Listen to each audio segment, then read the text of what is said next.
Friends and welcome back to my channel. তো কেমন আছো তোমরা সবাই? আশা করি ভালো আছো, আমিও ভালো আছি। আর আমি দেখো ড্রেস পরা কেন স্কুলে গেছিলাম, ছেলেকে স্কুল ছেড়ে দিয়ে এলাম।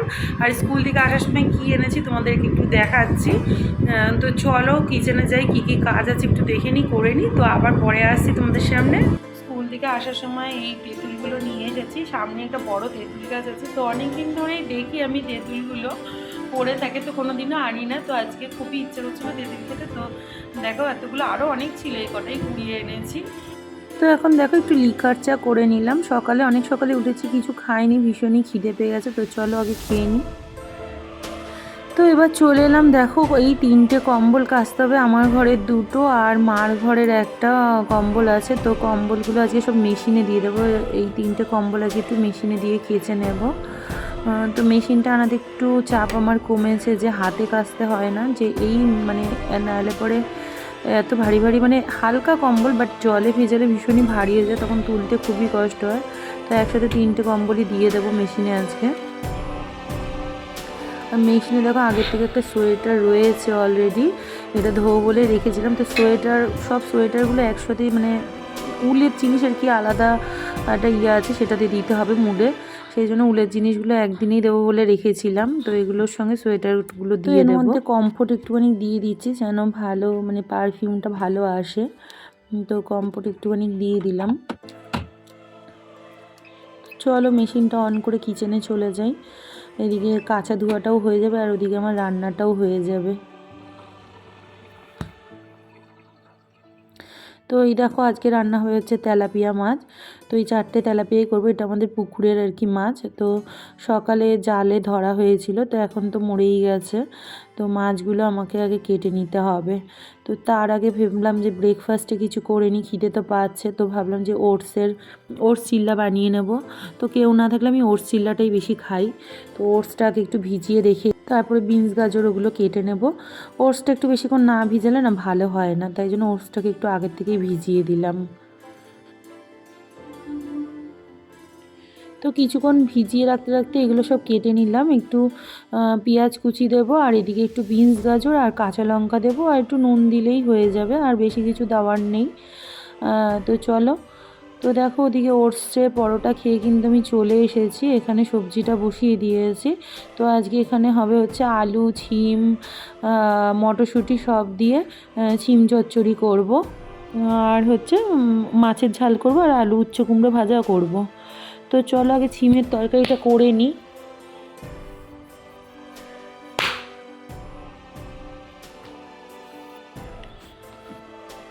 আর এখানে বসিয়ে দিয়েছি হচ্ছে ভাতে দিয়ে দিয়েছি 4 পিস পেঁপে সিদ্ধ। তো পেঁপে সিদ্ধ খেতে আমার কিন্তু ভালোই লাগে, তোমাদের কেমন লাগে একটু জানিও। আমি মাঝে মাঝেই পেঁপে সিদ্ধ দিয়ে দিই ভাতের মধ্যে। তো এদিকে দেখো আমার ছিমের তরকারিটা কিন্তু প্রায় হয়েই এসেছে, শুকনো শুকনোই করব, বেশি ঝোলঝোলে করবো না, এরকমই নামিয়ে ফেলবো। আর এদিকে দেখো মাছে নুন হলুদ মেখে নিয়েছি। দেখো মাছ কেটেছি, দেখো মাছের পেটগুলো একটু কেমন হয়ে গেছে। এখানে মাছের আলু কেটে নিয়েছি। তো চলো, তো কড়াইতে তেল বসিয়ে দিয়েছি, এবার মাছগুলো ভেজে নিই। তো আমাদের এই কড়াইটা না মানে কালো হয়ে গেছে, তাও রান্না করি কড়াইটাতে না, মানে কিছু লাগে না, একদম ননস্টিকের কড়াইয়ের মতো যেন হয়ে গেছে। তো দেখতে ভালো না হলেও এই মানে কড়াইতে তরকারিগুলো খুব ভালো হয় খেতে। আর এখানে কিছুটা বাসন আছে, বাসনগুলো ধুয়ে নেবো। আগে মাছের ঝোলটা বসিয়ে দিই। দেখো এখানে আদা আর সাদা জিরে ফোড়ন দিয়ে দিলাম, দিয়ে মাছের ঝোলটা বসাবো। পাতলা জ্যান্ত মাছের ঝোল করতে বলেছে। এর আগের দিন করেছিলাম মানে কালিয়া, তো আজকে জ্যান্ত মাছ সেহেতু বলেছে পাতলা ঝোল করতে।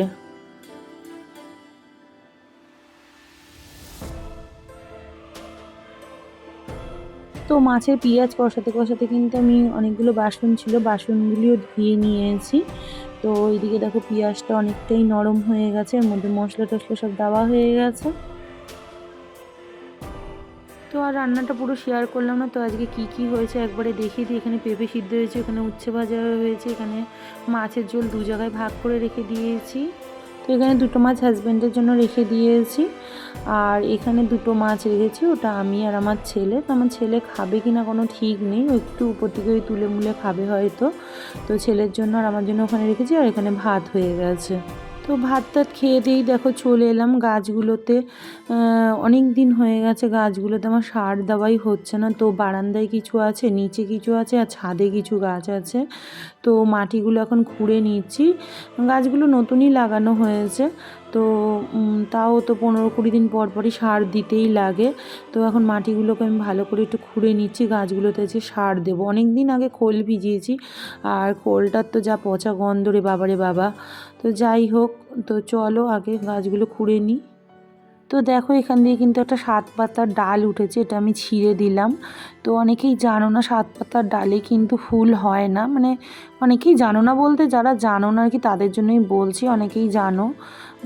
তো 7 পাতার ডালটা কিন্তু সুন্দর লম্বা হয়ে খালি পাতা বাহারি যেমন গাছ হয় ওরকম বাহারি পাতা হবে, দেখলে তোমার ভালো লাগবে, ভাঙতে ইচ্ছা করবে না, বাট ওটা কিন্তু গাছের সব সার খেয়ে নেয়।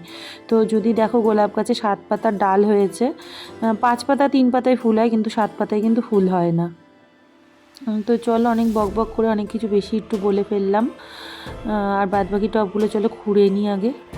তো এখন দেখো একবারে নিচে চলে এসেছি, নিচেও আমার কয়েকটা জবা গাছ আছে।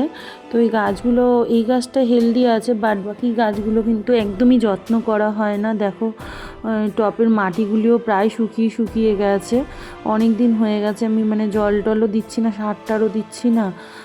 তো চলো আজকে ওই জন্যই ভাবলাম যে খেয়ে দিয়ে আজকে আর ঘুমাবো না, আজকে এগুলোই একটু করবো।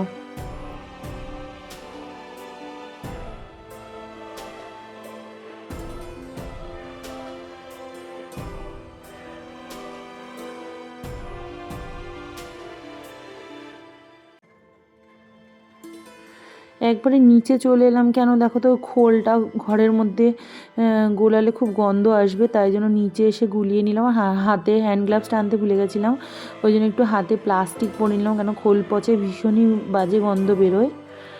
তো এইগুলো দিয়ে আবার ব্যালকনিতে দেবো, তারপরে কিন্তু আবার যাব ছাদে। তো এখন বেলকনির গাছগুলোতে দিয়ে নিচ্ছি, ভীষণই মানে মানে গন্ধ এত বাজে স্মেল কি বলবো আর কি। তো এগুলোতে দিয়ে আবার যাব ছাদে। আর এটা দেখো এই গাছটা দিদি দিয়েছিল ফ্লিপকার্ট থেকে এনে, তো কি ফুল হয় ও নিজেও বলতে পারছে না। এবার চলে এসেছি দেখো ছাদে, ছাদে বেশি গাছ নেই, 2টো ডালিয়া আছে, একটা জবা আছে, আর ওইদিকে একটা ওটা হচ্ছে চন্দ্রমল্লিকা আছে। তো এরও মাটি দেখো প্রায় শক্ত হয়ে গেছে, আমি ইচ্ছাকৃত জল দিইনি, যেহেতু সারটা দেবো সেই জন্য একটু জল দিইনি 2 দিন। আবার সার দিয়েও কিন্তু 2 দিন জল দেবো না, জল দিলে জলের সাথে আবার সারটা বেরিয়ে যাবে, সেই জন্য মানে জলটা দিইনি।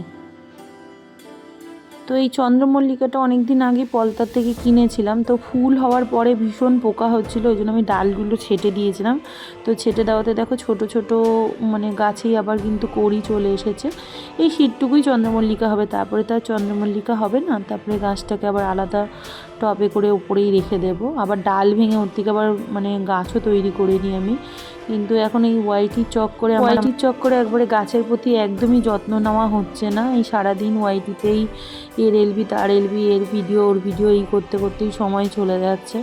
তো আজকে ভাবলাম যে না, আজকে সব কিছু ছেড়ে হলেও আগে আমি গাছগুলোকে একটু যত্ন করব, এত পয়সা দিয়ে গাছগুলো কিনেছি। এর আগেও অনেকগুলো গাছ কিনেছিলাম, গাছগুলো বিনা যত্নে মরে গেছিলো। তো এইবার আর ওই জন্য আগে ভাবলাম যে না, আগে গাছ যত্ন করে নিই, পরে দেখবো। তো চলো এবার এই ঘরের টবগুলোকে জায়গা মতো রেখে দিই, হ্যাঙ্গিং 2-3টেতে হ্যাঙ্গিং আছে, ওগুলো হ্যাঙ্গিং করে দিই।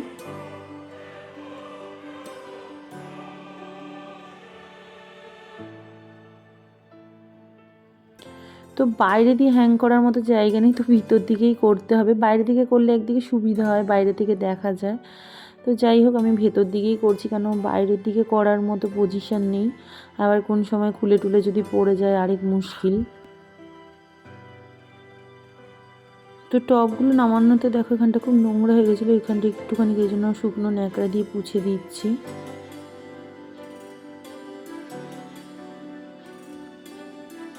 ইভিনিং ফ্রেন্ডস, তো দেখো একটু রেডি হয়েছি, সামনে স্টেশনে যাব, মাকে এগিয়ে দিতে। মা একটু বেড়াতে যাচ্ছে 10 দিনের জন্য, তো কোথায় যাচ্ছে বলছি যেতে যেতে, চলো। তো চলে এসেছি দেখো একবারে স্টেশনে, বাড়ির পাশেই আমাদের স্টেশন। আর খুবই বৃষ্টি হয়ে গেল, ঝড়ও হয়েছে একটু আগেই। তো মারা নিজেরাই যাচ্ছে, তো মারা যাচ্ছে এখন শিয়ালদা থেকে 11:55 ট্রেন। তো ওখান থেকে একবারে আজকে মানে কাল গিয়ে পৌঁছবে আগ্রাতে। তো আগ্রা হয়ে মথুরা বৃন্দাবন হয়ে তারপরে হরিদ্বার যাবে। তো অসুবিধার কিছু নেই, আমার মারা একাই যায়, মা আর 2 মাসি যাচ্ছে আর একজন মার বান্ধবী যাচ্ছে। আর হচ্ছে হরিদ্বার আমার মা এর আগেও 3-4 বার গেছে, যেই কারণে মার কোনো অসুবিধা হয় না, মা মোটামুটি সবই চেনে ওখানে।